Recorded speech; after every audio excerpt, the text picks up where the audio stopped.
Of revenue deal करेगी। अगर police से रिलेटेड ऑफेंस है तो पीनल कोड के अंदर आती है तो वो उससे डील करेंगे।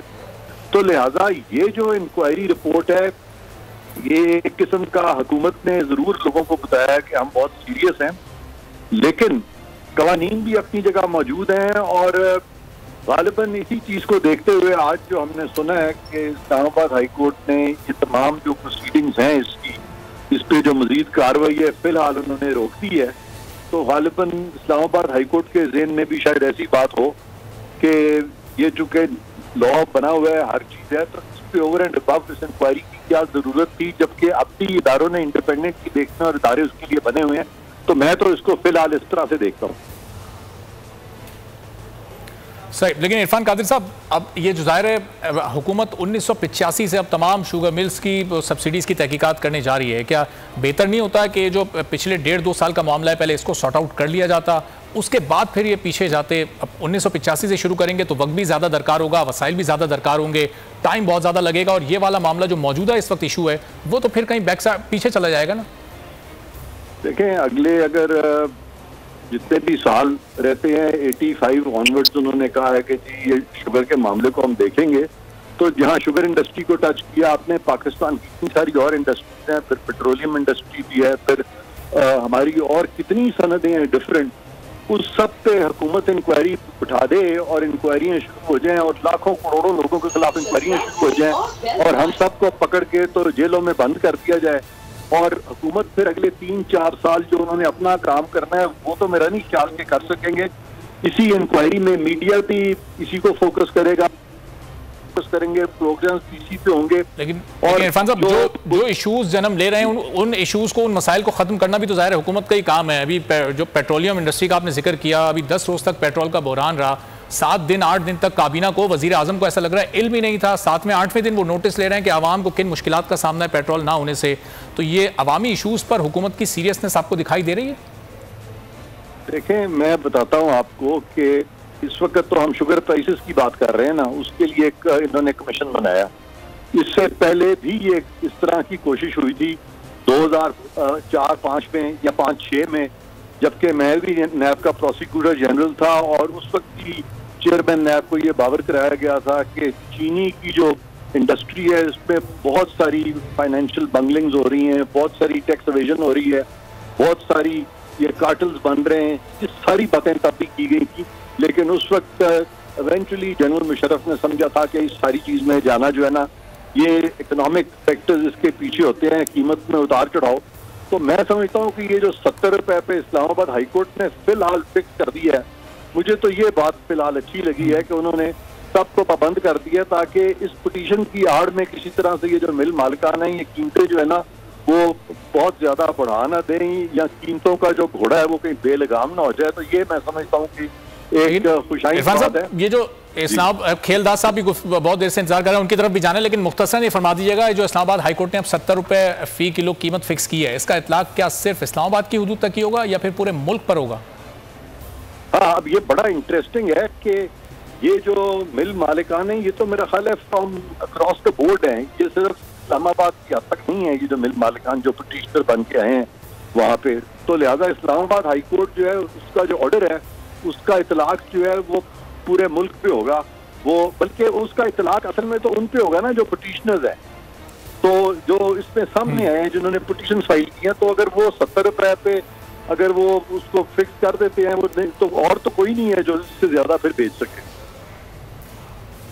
सही, चलें खेलदास कोहिस्तानी साहब, अब ज़ाहिर है 70 रुपये फ़ी किलो चीनी मिलेगी, कमी तो 10, 12, 15 रुपए की कमी तो अदालत की जानिब से कर दी गई है, और ज़ाहिर है हुकूमत ने जब इंक्वायरी की, रिपोर्ट सामने आई, उसके बाद ही ये अमल हुआ है। अब आप मुतमईन हैं हुकूमत के इक़दाम से, अदालत के फैसले से?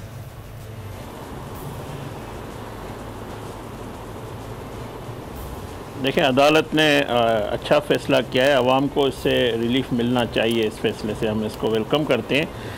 बात यह है कि हुकूमत अगर करना चाहती तो मुझे बताएं, जिस मकसद के लिए कमीशन बनाया गया था वो मकसद ये था कि रेट बढ़ गया, आवाम को चीनी महंगी मिल रही है, और माफियाज जो वज़ीर आज़म ने कहा कि सारी चीनी सट्टेबाज और माफियाज और जो गोदामों में ज़ख़ीरा अंदोज़ हो रही है, उस पर उसने एक्शन लिया। तो उस पर जो 94 रुपये कम नहीं हुआ और भी 10 रुपये किलो बढ़ी, 80 वाली 90-92 रुपये तक चीनी आगे पहुंच गई।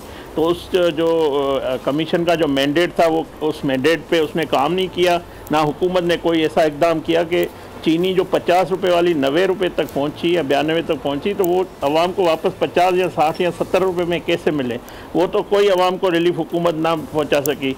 अच्छा, बात ये कि पहले जब ये हुकूमत नई आई तो पहला जो इनका स्कैंडल आया वो अद्वियात का आया, जो इंसानी इस्तेमाल में सेहत के लिए होती है, वो 300 गुना बढ़ गई दवाइयाँ। वज़ीर आज़म ने कहा कि माफियाज है, माफियाज का पता लगाया कि वो तो हुकूमत का वज़ीर था उसमें माफियाज में, तो आवाम को क्या आज वो दवाइयाँ सस्ती मिली? नहीं। फिर आटे का बोरान हुआ, आटा महंगा हो गया, एकदम महंगा हो गया। फिर वज़ीर आज़म ने कहा कि माफियाज है, माफियाज कहाँ थी? वो इसी हुकूमत पंजाब और वफाक कैबिनेट में बैठी हुई थी। आटा सस्ता मिला? नहीं मिला। फिर कहा कि चीनी माफियाज खा गई है, भाई माफियाज के खिलाफ कार्रवाई हुई, कमीशन बना, चीनी सस्ती नहीं हुई। अब जब पेट्रोल सस्ता किया कहते हैं कि ये माफियाज हैं पेट्रोल पंप में, इसको हम देखेंगे, तो पता चला कि नदीम बाबर भी उधर बैठा हुआ, ये तो माफियाज तो कैबिनेट में बैठी हुई है। तो बात ये कि इनके इक़दाम की, इनके तकरीरों की या इनके शोशे की आवाम को क्या रिलीफ मिला है? आवाम को वो तो माफियाज जो हैं जो बैठी हुई हैं फ़ायदा तो ले रही है। क्या चीनी के जो सबसे बड़ा इसमें जिसका रोल था उसको हुकूमत ने बड़े एहतमाम करके बाहर भेज दिया, तो किसके खिलाफ कार्रवाई करने जा रहे हैं? अब अपोजिशन को टारगेट किया हुआ है, भाई शुगर मिल जाने हुकूमत जाने, इसमें अपोजिशन खेलदा साहब वो जिस शख्सियत का आप जिक्र कर रहे हैं जाहिर है वो मुस्तकिल तो बाहर नहीं गए, वापस भी आ जाएंगे, लेकिन क्या आपके पास आप ये चीज़ आपके लिए काबिल इत्मीनान नहीं है कि गुज़िश्ता 35 साल का शुगर मिल्स का रिकॉर्ड आए, रियासती इदारे तहकीकात करें और बताएं कब किस दौर में कितनी सब्सिडी दी गई, मुल्की ख़जाने पर कितना वार किया इन लोगों ने, ये सारी चीज़ें आवाम के सामने नहीं आनी चाहिए? हुकूमत के इस इक़दाम की आप तारीफ़ नहीं करेंगे?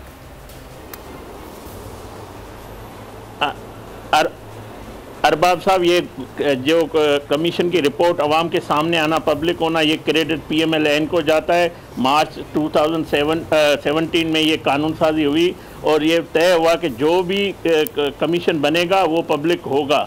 तो ये हुकूमत का इसमें कोई नहीं है। हुकूमत ने जानबूझ के असल मुजरमान थे उनको बचाया है, फ्रांजिक के नाम पे फिर टाइम लिया गया, फिर उनको सेफ रास्ता दिया गया। बात फिर इधर ही आती रुकती है कि अवाम को क्या फ़ायदा हुआ। अवाम को आज इस्लामाबाद हाई कोर्ट से फ़ायदा मिला, रिलीफ मिला, इस हुकूमत से क्या मिला, इस वज़ीर आज़म की तकरीरों से क्या फ़ायदा हुआ? इसको अवाम को तो रिलीफ नहीं मिल रहा।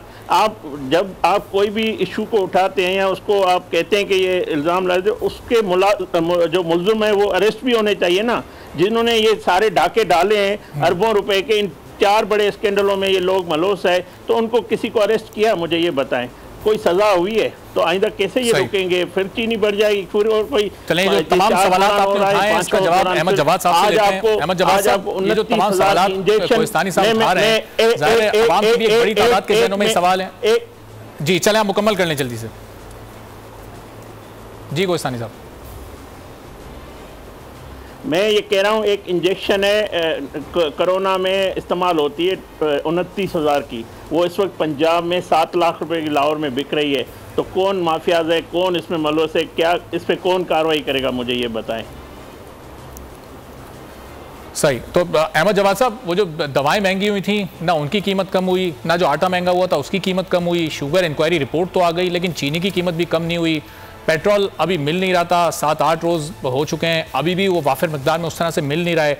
मिल भी रहा है तो जो उसकी कीमत के समरात हैं कमी के, 47 रुपये फ़ी लीटर पिछले 3 माह में कम हुआ, वो अभी तक आवाम तक पहुँच नहीं रहे। हुकूमत के दावे कुछ और हैं लेकिन अमली इकदाम कुछ और हैं। हुकूमत की अमली रिट कहीं दिखाई नहीं दे रही है, अपनी बातों पर अमल करवाने के पाबंद ऐसा लग रहा है नहीं है वो। क्या वजह है इसकी? देखें, इसको एक ऐसा बयानिया क्रिएट किया जाता है, एक ऐसा तासुर पैदा करने की कोशिश की जाती है कि जी देखें पहले आटे का बुरान हुआ तो फिर चीनी का बुरान हुआ तो पेट्रोल का बुरान हुआ। अगर आप सिर्फ इन 3 आइटम्स को अगर ले लें तो पाकिस्तान की हिस्ट्री में मुझे बता दें कि वो कौन सा हर दूसरा साल ऐसा आप बता सकते हैं कि जहाँ पे इन 3 चीज़ों की सप्लाई के हवाले से प्रॉब्लम ना आई हो। लेकिन ये जस्टिफिकेशन नहीं है कि जो हम इस वक्त बुरान आया उसकी जस्टिफिकेशन हम ये नहीं दे रहे, लेकिन हम ये बताने की जरूर कोशिश कर रहे हैं कि जब तक आप इस सप्लाई चेन के हवाले से इन कार्टल्स को आप पकड़ेंगे नहीं, आप इस मुल्क में चाहे वो फर्टिलाइजर हो, सीमेंट हो, आटा हो, चीनी हो, पेट्रोल हो, आप इसको कंट्रोल नहीं कर सकते। ये बार बार अटैक करेंगे अगर आप सिर्फ एक हफ्ते के लिए या 2 हफ्ते के लिए किसी सप्लाई चेन में अगर आप रुकावट डालते हैं और उसके नतीजे तो में वो पकड़ेंगे कब, कार्रवाई कब होगी? 2 साल आपकी हुकूमत को हो चुके हैं, ये मसाइल जब ज़ाहिर से आपकी दौरे हुकूमत से पहले के भी थे, आपको सब पता भी था, सबके नाम भी मालूम थे, कौन कार्टेल है, कौन माफिया है, वजीर आजम ने भी कहा कि मुझे मालूम है, तो फिर अब तक कार्रवाई क्यों नहीं हुई है? कोई गिरफ्तार नहीं हुआ, कोई रिकवरी नहीं हुई? ये एक तरह से ये सवाल पर्टिनेंट भी है और एक लिहाज से ये सवाल जो है बड़ा मासूमाना भी है। देखें, आपका क्या मतलब है कि ये कार्टल्स और ये जो माफियाज हैं ये कोई कानून की खिलाफ वर्जी करते हैं? ये कानून को अपनी फेवर में इस्तेमाल करते हैं, रेगुलेटरी बॉडीज को इन्वॉल्व करके, गवर्नमेंट की मशीनरी को इन्वॉल्व करके, और एक टेक्निकल तरीके से उसकी शॉर्टेज को क्रिएट किया जाता है जिससे कीमतें ऊपर आती हैं। ये एक इंडस्ट्रियल कार्टेल है जो कि पाकिस्तान के अंदर कई दहाइयों से एग्जिस्ट करता है। अब आप अगर कोई भी अगर तवक्को करता है कि पीटीआई की हुकूमत आके इन तमाम इंडस्ट्रियल कार्टेल्स को आके और गर्दन से जाके उनको पकड़ के जो है ना सीधा जेल में डाल दे, ये मुमकिन नहीं हो सकता। आपको यही प्रोसेस लगाना पड़ेगा जो आपने चीनी के हवाले से लगाया है। आपको कमीशन बनाना पड़ेगा, कमीशन आइडेंटिफाई करेगा, हाईलाइट करेगा प्रॉब्लम क्या है, कौन लोग इसमें इन्वॉल्व हैं, उनके नाम क्या हैं, वो इंडस्ट्रीज कौन सी हैं। इसके बाद अगला कदम जो है वो अदालतों ने लेना है या वो नैब ने लेना है। जैसे कि जैसे ही हमने ये कमीशन की रिपोर्ट की तो ये पिटिशन जो है इसी इंडस्ट्री की तरफ से इस्लामाबाद हाई कोर्ट में जाती है और वहां से उनको 10 दिन का स्टे ऑर्डर मिल जाता है। अब 10 दिन के बाद क्या होगा वो हम उस वक्त डिस्कस करेंगे, लेकिन हुकूमत ने उस कमीशन की रिपोर्ट के आने के बाद उसकी इंप्लीमेंटेशन के हवाले से हदायत जारी कर दी। देखें, कानून कोई एक ऐसा कोई स्विच नहीं है कि आपने आज एक इंक्वायरी की और उसके बाद आपने स्विच घुमाया और आप लोगों को पकड़ के अंदर कर दें। इस मुल्क में जो भी एक जुडिशरी का सिस्टम मौजूद है आपने उसी को फॉलो करना है। आप लोगों को कन्विक्ट नहीं कर सकते जब तक कि आप जुडिशरी या आप नैब को उसमें इन्वॉल्व नहीं करते। आप इन्वेस्टिगेशंस करते हैं, इंक्वायरीज करते हैं, आप पनामा में चले जाएं। पनामा में भी क्या आपका मतलब है कि पहले दिन से ही हो गया? उससे पहले कमीशन बने, इंक्वायरी रिपोर्ट्स हुई, वो अदालत में चले। अब ये 10 दिन का जो हुक्म इम्तिना मिला है, 10 दिन बाद अब क्या होगा? क्या अदालत इस हुक्म इम्तिना को खत्म कर देगी या मजीद स्टे मिलेगा? अहमद साहब रुकेगा जरा, इरफान कादिर साहब से भी ये ब्रेक से पहले नुक्ता में पूछ लूं। इरफान साहब, अब 10 दिन बाद क्या मजीद इस पर स्टे ऑर्डर मिलेगा या ये स्टे ऑर्डर खत्म हो जाएगा और फिर वो जो रियासती इदारों को जो टास्क दिया गया है इस पर कार्रवाई करने का, उसका आगाज हो जाएगा? क्या होगा 10 दिन बाद? आपको कुछ इल्म हो? अगर मैं तो समझता हूँ कि अगर ये इसी तरह से स्टे चलता रहे और चीनी की कीमत जो है वो 70 रुपए पे इसको रखा जाए तो ये तो एक बड़ी अच्छी चीज होगी और अदालती हुक्म भी होगा। बिल्कुल एग्री करता हूँ अहमद साहब से, जो पीटीआई के हैं वो ठीक कह रहे हैं कि ये पकड़ से कुछ नहीं होता, ऐसी लोगों को अरेस्ट करना शुरू कर रहे हैं एकदम, तो उसकी जरूरत नहीं है। इरफान साहब, क्या ये बेहतर नहीं है कि ये इंक्वायरी मुकम्मल हो जल्द अज जल्द और वो कीमत जो 51-52 रुपए से बढ़ना शुरू हुई थी जिम्मेदारों को सामने लाया जाए, कीमत वापस वहीं पर लेकर आई जाए? ये क्या एक बेहतरीन कदम नहीं होगा हुकूमत का इस तरफ अगर सोचा जाए सीरियसली? देखें, इस पे रॉकेट साइंस की जरूरत ही नहीं है। आप अपना नेबरिंग कंट्री देख लें, इंडिया, वहां देख लें कि शुगर प्राइसेस कितने हैं, बांग्लादेश में कितने हैं, अफगानिस्तान या दूसरे ममालिक के इर्द गिर्द कितने हैं। अगर आप 70 रुपए की कीमत से उनसे किसी से ज्यादा नहीं है तो ठीक है, 70 रुपए पे कुछ देर रहने दें, चले केस 2 साल चले, 4 साल चले, चीनी तो लोगों को मिले। सब्सक्राइब करें और बेल दबाएं ताकि कोई खबर रह न जाए।